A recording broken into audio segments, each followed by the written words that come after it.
Hi friends, எல்லாருக்கும் வணக்கம். வீடியோவில் என்ன பார்க்க போறேன்னா, ஒரு பன்னீர் வச்சு ஒரு ஸ்நாக்ஸ் தாங்க பண்ண போறேன்.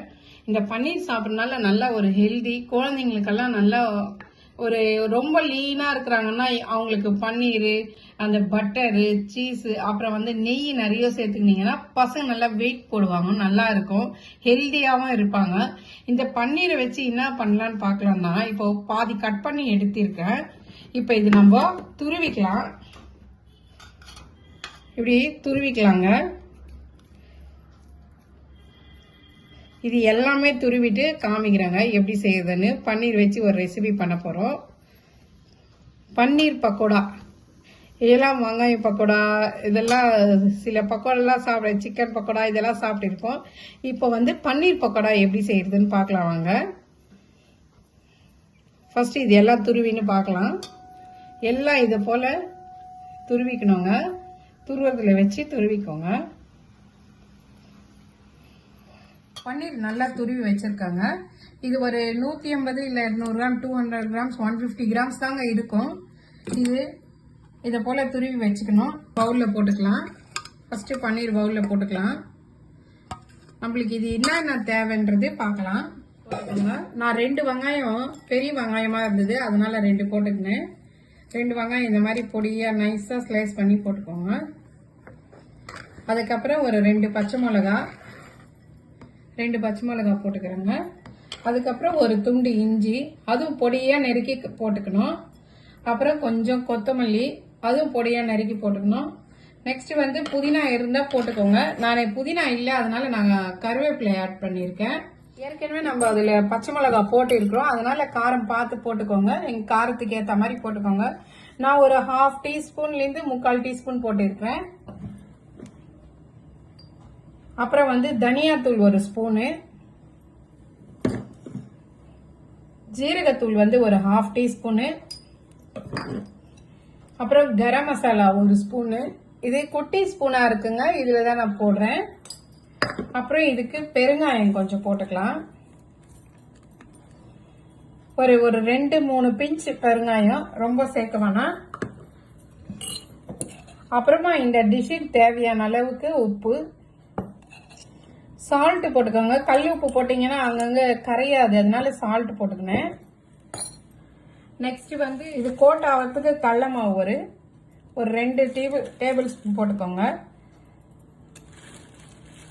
2லிருந்து 3 டேபிள் ஸ்பூன் கூட போட்டுக்கலாம். அதே போல அரிசி மாவும் ஒரு 3 டீஸ்பூன் போட்டுக்கோங்க, 3 டேபிள் ஸ்பூன் போட்டுக்கோங்க.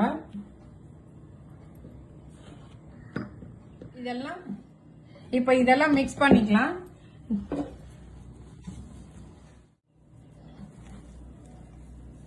இது அடியிலிருந்து நல்லா பிசைஞ்சுக்கணுங்க. நல்லா கலந்து விட்டுக்கோங்க. நான் தண்ணியே ஊத்துல, அந்த பன்னீர்ல இருந்த தண்ணி, அப்புறம் இந்த வெங்காயத்துல இருக்கிற தண்ணி அதுவே தான் நல்லா கட்டியா இருக்கு. நம்ம தண்ணி ஊத்திட்டோம்னா அப்புறம் உடஞ்சி போயிடும், சரியா வராது. அதனாலதான் நான் தண்ணியே ஊத்துல. நீங்க காரம் வேணும்னா கூட கொஞ்சம் கூட்டி குறைச்சி போட்டுக்கோங்க. இஞ்சி வேணும்னாலும் போட்டுக்கலாம் இதுல, இல்ல இஞ்சி பூண்டு பேஸ்ட் போட்டீங்கன்னா கூட இன்னும் சூப்பரா நல்லா இருக்கும். நான் இஞ்சி பூண்டு பேஸ்ட் போடல, இல்லன்னுட்டுன்னு இஞ்சி தான் திருவி போட்டுட்டேன். நீங்க இஞ்சி பூண்டு பேஸ்ட் போட்டா கூட சூப்பரா இருக்குங்க. அது எண்ணெய் காயறதுக்குள்ள நம்ம குட்டி குட்டியா பால்ஸ் ரெடி பண்ணிக்கலாம். இப்போ ரவுண்டா பால்ஸ் பிடிச்சிக்கிட்டோம். இது எண்ணெய் நல்லா காஞ்சிடுச்சு. இப்போ நம்ம ஒண்ணா போட்டுக்கலாம். நல்லா காஞ்சிட்டு இருப்பாரு. நல்லா ஸ்லோ ஃபிளேம்ல வச்சு வேக வச்சுக்கலாங்க.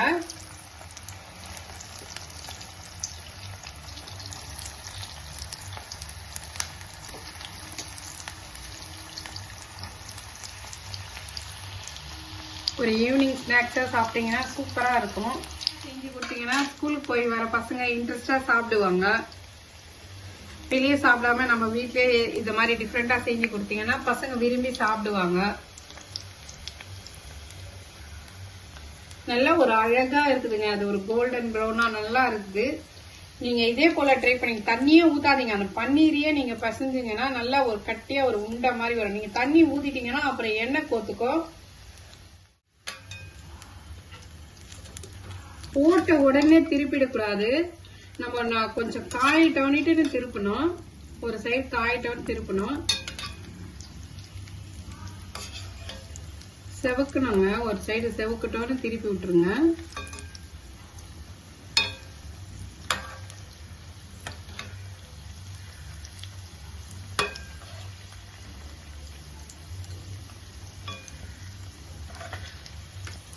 நல்லா அது ஃப்ரை ஆக சொல்லவே ஒரு நல்ல ஒரு மணமா இருக்குது.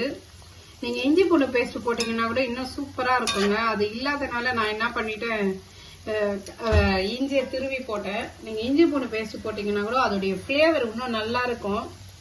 அந்த 65 சிக்கன் 65ல அந்த மசாலாவே தாங்க சேம் ப்ராசஸ். ஆனா இதுல வெங்காயம் பச்சை மிளகாய் ஆட் பண்றோம்.